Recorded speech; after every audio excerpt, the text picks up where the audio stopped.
Genesis 15, Magandang Balita Biblia. Ang kasunduan ng Diyos kay Abram. Pagkaraan ng lahat ng ito, si Abram ay nagkaroon ng isang pangitain.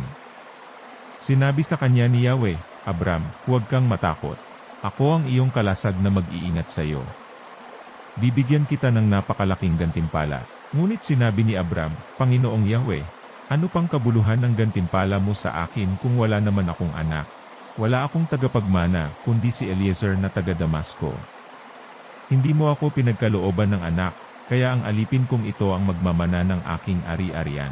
Subalit sinabi ni Yahweh, hindi isang alipin ang iyong magiging tagapagmana, ang sarili mong anak ang magiging tagapagmana.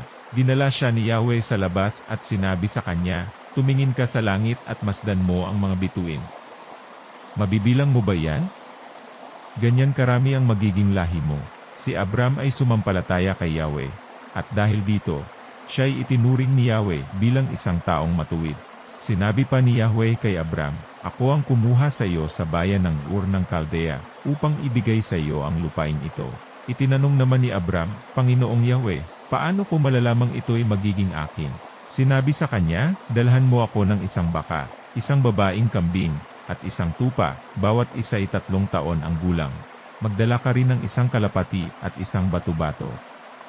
Dinala nga ni Abram ang lahat ng iyon at biniyak ang bawat isa maliban sa mga ibon. Inihanay niyang magkakapatong ang pinaghating hayop. Bumaba ang mga buitre upang kainin ang mga ito, ngunit itinaboy sila ni Abram. Nang lumulubog na ang araw, nakatulog ng mahimbing si Abram, at nilukuban siya ng isang nakakapangilabot na kadiliman.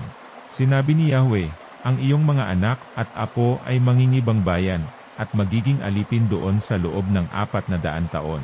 Ngunit paparusahan ko ang bansang aalipin sa kanila, at pag-alis nila roon, ay marami silang kayamanang madadala. Pahahabain ko ang iyong buhay, mamamatay at ililibing kang payapa. Daraan muna ang 4 na salinlahi bago sila makabalik dito, sapagkat hindi ko muna paparusahan ang mga Amoryo hanggang sa maging sukdulan ang kanilang kasamaan. Pagkalubog ng araw at laganap na ang dilim, biglang may lumitaw na palayok na umuusok, at maningas na sulo na dumaan sa pagitan ng mga pinatay na hayop. At ng araw na yon, gumawa si Yahweh ng kasunduan nila ni Abram at ganito ang sinabi niya, ibibigay sa lahi mo ang lupain ito, mula sa hanggahan ng Egipto hanggang sa ilog Euphrates, kasama ang lupain ng mga Sinyo, Senizio, Kadmonyo, Heteo, Perezio at Refaita. Gayon din ang lupain ng mga Amoryo, Kananeo, Gergesio, at Jebuseo.